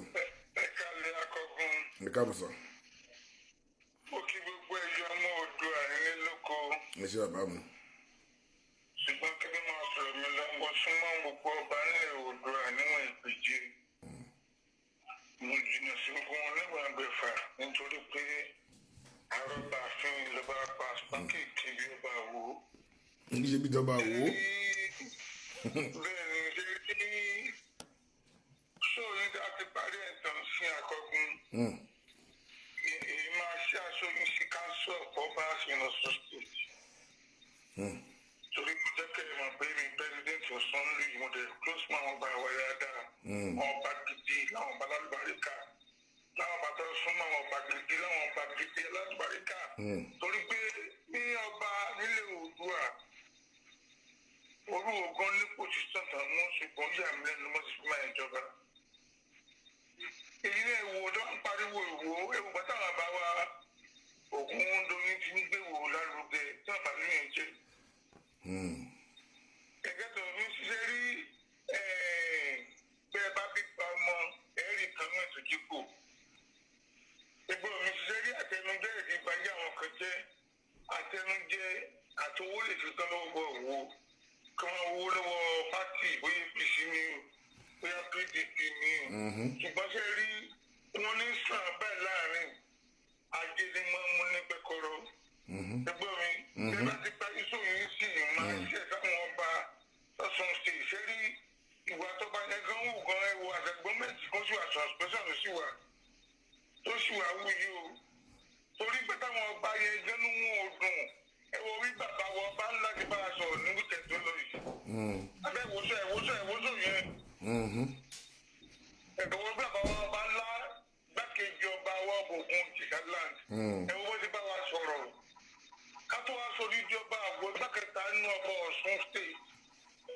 Tí wọ́n sì lẹ́yìn ẹ̀ bá ti mọ́ bá Ifẹ̀. Ta mọ́rọ̀ gúnlà. Ta máa ọbẹ̀ ọwọ́ bá wò náà tó máa tó táwọn mú. Kí ló wá dé jẹ́ fáwọn tí ẹkún máa forí rìn. Lọ́wọ́ ẹ̀kún máa fẹsẹ̀ iná forí tẹ̀lẹ̀ tó kújú mu. Ṣé ibi gbogbo tẹ̀ ń ṣe ẹ̀kọ́ kun kò ní bàjẹ́ fún yẹn wo? A ti gba Oòduà yìí. A ti gba Oòduà yìí. Nígbà bá gba Oòduà tán, orílẹ̀ àtòlé olóró òde àtòwòdì ẹ̀. Àwọn tí ó bá yẹ dánú Èkó fún àwọn onímọ̀ akápò ní ìsọmọlá. Lódodo ọ̀rọ̀. Because mi ò expect odidi ọba ọba máa ń láti ọba máa ń tẹ̀sán aráàlú ẹ̀ ni. Ẹ wo fẹ́lẹ́dà kù kan, ẹ wo Sunday Igboho kò wọ fóònù lówó lọ́wọ́, wọ́n fóònù ti jẹ́ kánú, kò wọ ẹbí kò wọ ara ẹ̀. Ẹ wo nùgbó tó máa ń lọ fọ́nì ní láti gbowó yẹn. Ìyẹn ni pé inú Kùrán gan, ó ní pé èèyàn kéèyàn láyé yìí tó àdílẹ́kẹ̀ ìyá ara ẹ̀, ọmọ àlè èèyàn lọ́nà gan pinnu sí. Wọ́n tó bá wọ́ wú yìí ẹ bẹ́ẹ̀ gbọ́ fún yín ọgbọ́n ọdún àgán nù, orí mú ìlú àgán bínú sọ́ba wó yẹn pẹ̀lú àtọ́wò yìí. And then once you go, you spend many years in abroad as well. See the people that are going to see, I am letting you, I'm mandate supporting him. I don't, well, I'm not a bad guy. Let's go. You can't calculate, they become boy, very sorry. They will definitely to come out of that. The source, only, our Yula Baya, Bakingano, Mabaso Yula Bakun, except for Royal Tayo. Ẹ ṣé bàbá mi. Ẹ ṣé bàbá mi. Ọba Oluwo is great to Yoruba kìíní honestly because I don't expect Ọba Oluwo kó máa jó làgbàlagbà bó ṣe ń jó làgbàlagbà yìí odidi ọba jẹ́ pé mo respect ní pé I don't know if I discuss ọ̀rọ̀ nǹkan pa ẹ̀ ní gbogbo àwọn kan kò sí nǹkan tí ò sí lọ́rùn tí ò sí gẹ́ ọkọ̀ tí gbogbo ọ̀nà ló ṣe tó wà lọ́rùn mi but just to respect the throne na fi gbogbo ilẹ̀ gbogbo àwọn nǹkan ẹ̀ jẹ́ pé as a blogger I can release everything jẹ́ pé ojú máa ti ẹ̀yin ọmọ Yorùbá ni gbogbo ojú máa ti ẹ̀yin ọmọ Yorùbá ni but máa yí refuse àti máa change adé ń sọ máa yí dẹ̀ refuse ó lè rí fíìlì láti máa change ìwà pálapàla ló ń wù yìí ìwà pálapàla ló ń wù yìí so àwa táwọn sọ pé a fẹ́ kúrò lára Nàìjíríà yẹn ṣé àwa yẹn ọ̀dàlẹ̀ Yorùbá ni wọ́n àbá wa mọ̀ ọ́tà ń ṣe ọmọ Yorùbá ìwọ odidi ọba láyé nílẹ̀ Yorùbá odidi ọba one of the first class ọba nílẹ̀ Yorùbá ló wá gbé placard okó àwọn okó fún okó aṣọ fún àwọn arìnrìn kan lọ́rùn wọ́n pariwo pé wọ́n wá Nàìjíríà pé Nàìjíríà ló ń wá àfẹ́ kúrò lára Nàìjíríà ṣé ìyẹn tó nà ó tọ̀ fún ọba ó yẹ kó bá dákẹ́ ni kó dẹ̀ mọ́ nìkan mọ́ ó dẹ̀ máa pè wá lẹ́yìn pé èèyàn mọ̀ mí ẹ ní sùúrù báyìí báyìí ẹ̀jẹ̀ kàtí báyìí báyìí kí pé wá wà against àwọn kìíní ẹ̀ sí irú ọba tó lọ́gbọ́n lórí ìwà àbúrò nǹkan bẹ́ẹ̀ àbá kátàpọ̀ ọba àtọ́gbọ́n lórí ìṣẹ̀lẹ̀ máa sọ ni irú ọba wo là nílẹ̀ Yorùbá iná ọlọ́run ọba irú ọba wo nílẹ̀ Yorùbá iná mi ò blame Olúwo àwọn tó lọ mú wá tó bá lọ mú wá pẹ̀lú àwọn àgbà Ìwó tó lọ mú wá tó impose ẹ̀ àwọn ọlọ́lu you can see ṣe bó ti ń disgrace ìlú yẹn tìyẹn Ìwó bẹ́ẹ̀ ṣe bí Ìwó tó yẹ pé traditional kìíní ni tẹ́gbù èèyàn láìkí ẹwù mọ́ṣẹ́ Ìwó wá di pé wọ́n gbé Ìwó wọ́n pe ilẹ̀ kiri ẹwù Ìwó wá di pé Ìwó tó yà di kíní Ìwó dẹ́ pé àwọn orílẹ̀ kíní oríkì ilẹ̀ Yorùbá ni àwọn tẹ́ pé láti pé Yorùbá ilẹ̀ Yorùbá Ìwó jẹ́ number 1 ilẹ̀ Yorùbá ẹwù bí ọba Olúwo yìí ṣe wá ṣe é sí ẹwù bí ṣe ń ṣe kiri bí sọ ẹ̀ka bá ọba ní bàmbẹ́ a sọ̀rọ̀ gbà wò a sì gbà wò a sì gà bí pé ọmọ tó tiẹ̀ fowó tọ́ bí ọmọ tó tiẹ̀ rọ lárí bó tiẹ̀ ẹ̀sọ́ kó máa débẹ̀ wẹ́n ìwé kò ẹ̀sọ́ kó máa débẹ̀ náà kò ẹ̀sọ́ kó máa débẹ̀ àmì kò ẹ̀sọ́ kó máa débẹ̀ kò ẹ̀sọ́ kó máa débẹ̀ pé ọpẹ́lọpẹ́ máa kan tí kí ló kọ́ máa yìí ló lọ mú wá láti Canada yẹn kí ló kọ́ máa yìí Rẹ̀mí Morgan ìlàmẹ́ta ṣe gbọ́dọ̀ Morgan ń gbọ́pọ̀ pẹ̀lú máa yàn kí sọ̀rọ̀ mọ́ wọ́n ní máa yẹn ló gbé máa yẹn sílé ló gbà ló mú wá ló pé ọba kìnnìkan ló mú wá pé máa bọ̀ tí màá yẹn mú kiri lọ́dọ̀ tó ń lọ kiri lọ́dọ̀ àwọn ọba oríṣiríṣi tó ló jọba tó tún máa yẹn ló fi mọ Saheed Elégùṣì gbogbo wọn bẹ́ẹ̀ yẹn tún máa yẹn ló fi mọ according to information gbogbo tó wà lọ́wọ́ wa hello ìyáwá Erelu ẹ káàbọ̀ sórí ètò ìyáwá God bless you ma ẹ káàbọ̀ sórí ètò Erelu ìyáwá àwọn ìyáwá nínú iṣẹ́ yìí ni àwọn ọ̀gá wa níṣẹ́ ni Erelu Abike Ade communication welcome on board ma how are you ma. ẹ káàbọ̀ sórí ètò ẹ̀yin lọ ọ̀gá wa níṣẹ́ yìí ẹ̀yin lè kọ́ wa níṣẹ́ yìí àwọn ọ̀gá pìrìsẹ́ńtà nìyẹn ibi tí bá ti ń pìrìsẹ́ńtà àgbọ̀dọ̀ dún lẹ́gbẹ̀ẹ́ àgọ́ lẹ́gbẹ̀ẹ́ Erelu ni tí bá ti ń pìrìsẹ́ńtà tani wá lẹ́gbẹ̀ẹ́ Erelu. the best presenter ní UK kò sóhun tó yẹn lè fi yẹn má gbà mí Erelu ẹ má ẹ fi yẹn lẹ̀. ọ̀rọ̀ kábíyèsí Olúwo ẹ̀kúṣẹ́ ṣé ń gbọ́ mi. àgbọ́yé Erelu. sọ̀rọ̀ kábíyèsí Olúwo wọ́n ní kò sí kékeré orí adé bàbá mi. gbogbo ìwà tó ń wù kò sẹ́ni tó tẹ́ lọ́rùn mo nígbàgbọ́ kò sọmọ Yorùbá tínú ẹ̀ dùn sí gbogbo wa ni à ń wò wọ́n pé ṣé n tó ń ṣe yìí ṣó bójú mu ṣùgbọ́n ẹ má jẹ́ ká gbàgbé ṣé báwa náà lákòókò ń kọ́ àwọn ọmọ wa ní àṣà àti ṣe wa nígbà táwọn òde mú àṣà àti ṣe àwa ní descent to his level mi mọ̀ bóyá ẹ get me. I get your point. I got your point, my sister. Descent to his level. ó náà ni ó ní wọ́n tún àìlẹ́gbọ́jọ́ ẹni ẹ̀ yẹ́bẹ̀ mi wọ́n sọ pé ẹjọ́ ìgbọ́dọ̀ àti ẹlẹ́gbọ́jọ́ ẹni ẹ̀ pé tí a bá. ẹ bẹ̀rẹ̀ sá àwa ní descent tó lò láti máa bu orí adé ẹ mọ̀ dé torí wọ́n kọ́ wa. ó dọ̀rọ̀ lẹ́tọ̀ kò sí rọ́mbẹ̀ ìyá mi. àjẹtí ẹ̀ẹ́dọ́ Erelu àti yọ wọn kò nílẹ̀ ọba Yorùbá àwa Yorùbá wo àwa Yorùbá ṣe láti. no lọ́dọ̀ tí ẹ mọ̀ lórí ó yẹ kó ẹ get point mi ṣe rí àwa ọmọ Yorùbá àlè a máa náwó sí wọn láti wọn ta máa náwó sí wọn ni kó máa ṣọba ní Ìwó kó máa ṣọba ní Ìwó kó máa ṣọba ní Ìwó àwa àlè lójú wọn tó wà ká dọ̀bálẹ̀ fún wọn káyọ̀ wọn ta àlè pé lọ́ba ètò ìsọpọ́tì ìmọ̀tà wa Yorùbá ń ṣe ibi tí Yorùbá ń lọ tó ń go against wa publicly wà ní kàkún wà ní respect ẹ̀ ń da mo gbọ́dọ̀ rí mà. mo support ọ̀rọ̀ yín sà mi ò against gbogbo nǹkan tẹ́ ẹ̀ ń sọ tẹ́ ẹ̀ ń ṣe ń bí nǹkan tí mò ń sọ ni pé as we speak wọn ò tí ì rọ̀ wọ́n lóyè àbí wọ́n sì ń jọba lọ náà ni ẹ jẹ́ ká dúró dìgbà yẹn káwa ká ṣe bíi ọmọ tó mọ àṣà tó mọ ìṣẹ̀ṣe tó dẹ̀ mọ́ tó gbọ́n tinú tòde tó tuntun rẹ̀ kọ́ káwa máa a lè sọ nípa ìwà wọn tí wọ́n wù pé kò yẹ kó máa hùwà bẹ́ẹ̀ gẹ́gẹ́ bí olórí ìlú.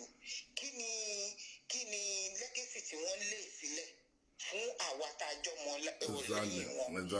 Kí ni lẹ́gẹ̀sì tí wọ́n lé sílẹ̀? Ohun tí wọ́n ṣe yìí ó kù díẹ̀ káàtó, ṣùgbọ́n bí àwọn bàbá wa ṣe máa ń sọ ní mọ́ṣáláṣí àti ní ṣọ́ọ̀ṣì, wọ́n á ní ìdájọ́ àáfàá kò sí lọ́wọ́ ọmọ ilé kéwú, wọ́n á ní kò sẹ́ni tó lè dá pásítọ̀ lẹ́jọ́, ìdájọ́ ẹ̀ wà lọ́wọ́ Ọlọ́run. Àwa mọ̀ wípé kán túbọ̀ múra sí i, afẹ́kán yí padà, tọ́ba wá yí padà kan múra sí i, tó bá yá òwe kan lèmi kàn máa pàṣà, wọ́n ní akéègbè òun ló máa júwèé ibi tó máa fòkùn sí lọ́rùn. Lọ́wọ́lọ́wọ́ yìí ọba wa sì ni wọ́n. ní ọba Ìwó ni o, ọba ìyá wa, ọba Ìwó ni ìjọba Yorùbá. ọba ilẹ̀ Yorùbá ní ọba Ìwó ni àwọn Ìwó èèyàn dáadáa ní àwọn Ìwó bọ̀tẹ̀ àwa gbogbo ọmọ àpapọ̀ Yorùbá àkàkùn ọba tiwa ń ṣe báyìí. àwọn èèyàn gidi ló jáde nínú Ìwó, àwọn gidi ló wà ń wò ọmọ Ìwó, àwọn èèyàn gidi àwọn Ìwó. àwọn pé ibi tẹ́ bá ti ń lọ èmi náà lọ bẹ́ẹ̀ bọ̀ lọ́wọ́ tá a wà yìí ẹ ṣáà jẹ́ kí a máa wò sẹ́rí. Mo kàn fẹ́ pòwe kan kí n dẹ̀ kúrò lórí ètò kí n máa kò yókù lọ. ọ̀rọ̀ wọn dàbí ọ̀rọ̀ ọmọ onínàkúnà. Tẹ́ bá jẹ́ kírísítíẹ́nì ẹ mọ̀ nípa ọ̀rọ̀ ọmọ onínàkúnà àbí bẹ́ẹ̀ kọ́ sà. wọ́n ṣe fàájì lọ ni wọ́n ti jáde lábẹ́ òbí wọn ń sìn, wọ́n ti ń ṣe nǹkan tó wù wọ́n páwọn náà wọ́n lè dáṣe ọba làwọn nǹkan tó bá wà wọn àtàwọn bá ti sọ àṣẹ kan ẹjẹ́ kan sì máa ṣe. Ìgbà kan ń bọ̀ lolúwa wí nígbà tí ohun tó máa dẹ́rù bà wọn fúnra wọn tó bá dásìkò yẹn wọ́n á yíwà wọn padà. Ẹ jẹ́ ká máa wò wọ́n níranlọ náà, ẹ jẹ́ ká máa wò wọ́n níranlọ, ṣùgbọ́n ẹ má jẹ́ ká èmi àtẹ̀yìn tí wọ́n bí nílẹ̀ Yorùbá tó forí wa sọlẹ̀ síbẹ̀ ẹ má jẹ́ ká disrespect o. Erelu jẹ́ ní nǹkan tẹ́ ń sọ, nǹkan tó yẹ kí àgbà Yorùbá sọ ní kọ́dé mi náà máa ń sọ ní ẹ mọ̀ pé èmi ò fẹ́ kàn disrespect ẹni ọba ọ Yorùbá kìíní kan but ọba Àkànbí Olúwo yìí ṣe ń gbọ́rọ̀ mi owó ti kọjá yẹ láàrin àwọn ọmọ Yorùbá because orí nǹkan tó kàn wá yìí kó ló ń bá tó yẹ pé àwọn èèyàn sunkún tó ń bà lọ́kàn jẹ́ jẹ́ pé àṣọ pa Ìwó sí ìṣúná àwọn ìgbésẹ̀ tó kàn wá pẹ̀lú ìṣù Ìwó ṣe ń gbọ́rọ̀ mi but nǹkan ní kó ló ṣe fún ilẹ̀ Yorùbá tó ṣe fún àwọn ọmọ Yorùbá là ń sọ lálẹ́ iṣẹ́ ń gbọ́rọ̀ mi because no matter ó yẹ kí ọba Ìwó. kò tí iye wọn dáadáa ni bàbá wa mo fọlọ́run pé kò tí iye wọn dáadáa ni mo ti máa ń sọ pé àgbà kò kọ́gbọ́n. Ó dáa ẹ wá wo èjì mi ẹ rí dọ́tà mi tó kù gẹ́rẹ́gẹ́rẹ́ tó 40 tó máa correct mi tó máa sọ fún mi tó bá dẹ̀ gbé ọ̀rọ̀ yẹn sílẹ̀ báyìí èmi gan wá wòra mi pé kí ló ṣe é. ẹ má bínú olú ẹ hùdùn ẹ̀yin tẹ́ ń kọ́ kínní ẹ má bínú ẹni tó ń sọ̀rọ̀ lọ́wọ́ ẹ̀ẹ́dẹ́ mọ̀ wọ́n dáa Erelu Erelu àgbàlẹ̀ Yorùbá bíi tèmi báyìí náà ni àti pé a máa ń sọ pé ká respect ọba ká respect the tradition ọ̀gá nígbà kankan ó yé mi táwọn mọ̀rọ̀ lọ bóyá kágbàlagbà ṣe làwọn ṣe ń ṣe ń gbọ́rọ̀ mi torí pé èmi pàápàá rí pé mi ẹ̀ bá ṣe nǹkan báyìí rí pé ọba Yorùbá máa ń jẹ́ bọ̀ tí mo ti Olúwo ṣe ìyókù díẹ̀ káàtó ibi tó Yorùbá ń lọ iye bóyá ẹni tó kọ́là tó ń sọ̀rọ̀ kí bóyá kó ọmọ ìgbé àwọn fẹ́ pé náà wọ́n contract sọ pé ká má kí torí pé ẹ̀ka yìí wọ́n ìfẹ́ ká respect tradition Yorùbá gbogbo ẹ̀yin tẹ́ ń sọ̀rọ̀ mi ò bínú sí yín bẹ́ẹ̀ tí ẹ bú mi gan mi ò bínú. náà bú yín.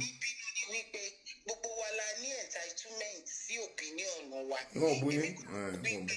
tí gbogbo wa bá ń kó ẹgbàá bò wọ́n tá à ń kó ọ̀rọ̀ bò wọ́n ṣé rọ́mọ tí ó bá ti ń jalè sà. tí à ń gbé nǹkan tó máa jí sẹ́gbẹ̀ẹ́ wọn máa jí lọ náà ni. ṣùgbọ́n àtọmọ tó ń jalè tó fún ẹran ló ń jíjẹ ni tẹ wá kó ẹran yẹn tì í tẹ pa màálùú tẹ gbé tì tẹ ní kó máa jẹ ṣé mọ̀ pé ó máa jẹ́ adé stage kan kò ní lè jẹ mọ́. kejì tó bá gbẹran síwájú ẹ̀ kò ní dèdí ẹ̀ o. ṣé rí bó ṣe wà nìyẹn ẹ lè rí wọn ní àgbàlagbà kẹ rí ọpọlọba ipò yẹ kó yeye wọn ju èmi àtẹ̀yìn lọ ṣùgbọ́n ibi tí wọ́n tó yeye wọn mọ náà wò wá sí mọ́ yẹn mo fẹ́ ká wò bẹ́ẹ̀ ẹ lè wò mí pé mi fi sẹ́ńtímẹ́ǹtì sí mi rí wọn rí mi mọ̀ wọn rí kò sí tí mo fẹ́ gbà lọ́wọ́ wọn ọ̀tẹ̀mí kàn ń wò wípé ọ̀rọ̀ wọn ti ń dojoojúmọ́ nígbà tó dẹ̀ ti ń dojoojúmọ́ àwọn lẹ́ni àwọn lọ́la bí ẹ̀kún àpọ̀kọ̀jẹ́ then there must be something is wrong somewhere until that time tí a bá lè address nǹkan tó wrong somewhere ṣe rí bó ṣe wà yẹn wọn ò tí ì rí èèyàn tó máa gbé wọn jókòó tó máa sọ̀rọ̀ fún wọn àwọn èèyàn bá wọn sọ̀rọ̀ ṣùgbọ́n wọn ò tí ì rí èèyàn tó máa sọ̀rọ̀ fún wọn bó ṣe jẹ́ ọba tó jẹ́ pé wọ́n máa dorí kodò wọn kàn nílé yọmi lójú ni wọ́n sọ̀rọ̀ sí wọn wá yọ ẹgbẹ́ ojú wọn yẹn wá fi hàn wọn kì í ṣe ìbáwí yìí nìkan ló máa tán ọ̀rọ̀ tó wà nílẹ̀ yìí ká máa sọ fún wọn pé èébú yẹn kò change wọn kò lè change ọmọ tó wà radical tẹ́lẹ̀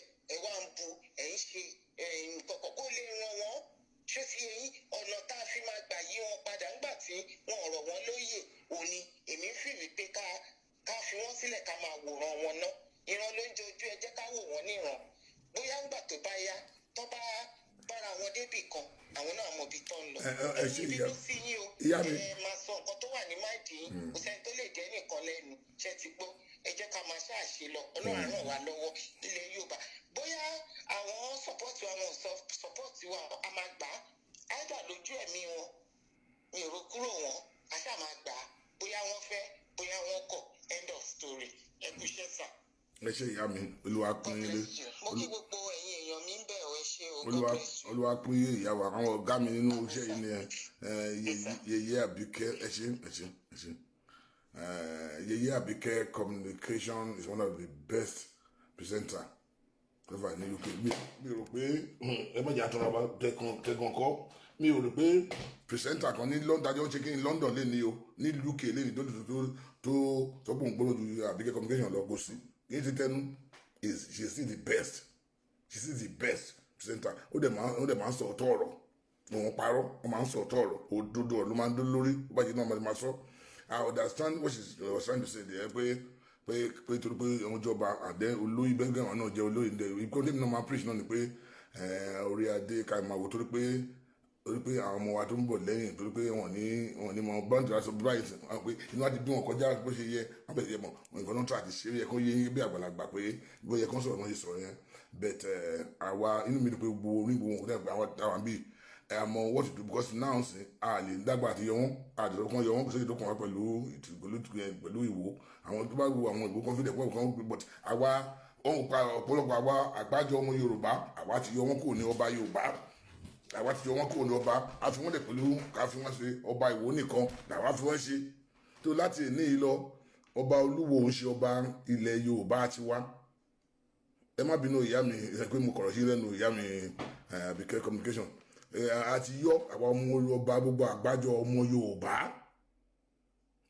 Yorùbá àti kò wọ́n pé àwọn Yorùbá Olúwo kì í ṣọba tiwa ní àwọn ọmọ Yorùbá ò kì í ṣọba tiwa ẹni tí ò bá ti ní fílẹ̀ pé ìyà ń jẹ ọmọ Yorùbá tí ò ti kí àǹpa Yorùbá tẹ́ pé ara ìnìkan ló kí àǹpa alágbà àti yọwọ́n alágbà àti ìwé ní ìwò òyìnbó náà jọba yé lórí ṣàbó tẹ́lẹ̀ mú ìjọba Ìwó yẹn a fi wọ́n jẹ gbogbo ọba Yorùbá náà ìjẹ́ bọ́ nísìn àti pé kí alágbára àti tó àwọn Ìwó àwọn èèyàn tó da ló wà ní Ìwó òṣèwá àwọn alágbára àwọn èèyàn tó da àwọn alágbàríkà ló wà ní Ìwó bọ́dọ̀ ó bá wọn làwọn bá wọn tó bá ṣe làwọn bá sọ ó bá wọn dẹ̀rẹ́ àdọ́tọ̀ bá wọn dẹ̀rẹ́ pé bọ́dọ̀ bá jọba Ìwó ó jẹ́ ọba gbogbo ilẹ̀ Yorùbá wọn nísìn àti pé àwa Yorùbá ń sáré pé òkè ọba Olúwo Ìwó nìkan kò dúró lé lórí ààfẹ́ nílẹ̀ Yorùbá mọ́ nìkan tí wọ́n bá fẹ́ ṣe Nàìjíríà kọ́ lọ sí Nàìjíríà pẹ̀lú àwọn darandaran ẹ̀ lọ́hùn tí wọ́n sọ pé tó fún ẹ lówó tó fẹ́ di ẹ́míà ó lọ sí pẹ̀lú wọn lóhùn bọ̀dì lọ́dọ̀ tí wọ́n á ń bí o àwa ọ̀kà ẹ̀kún ọba tábà rí ẹ lọ́nà àná ó ṣe pé